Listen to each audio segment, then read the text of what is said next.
Мына президент дагы, премьер-министр дагы айтып атат. Ишкерлерди тоногондор, ишкерлерге бут тоскондор булар эл душманы деп. Аларга эл душманындай мамиле кылышыбыз керек деп. Бирок бизде соттор дагы, мына айрым министрликтер дагы андай көз караш менен карабай иштебей атышат. Мына Канжар Кадыралиев өзгөндө канча ишкерди тоноду деп, канча ишкерди сыздатты деп кармалган, бирок анын далай айы мына министрлик ооруканада алып жатты. Азыр болсо соттор үй камагына чыгарды. Эмне соттор мына Бакиевдин заманын сагынып калыштыбы? Криминал гүлдөгөн.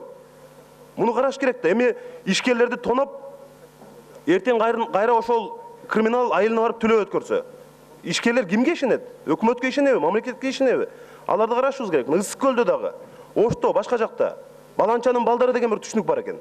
Баланчанын балдары, түкүнчөнүн балдары. Андайларды биз таптакыр тыйышыбыз керек.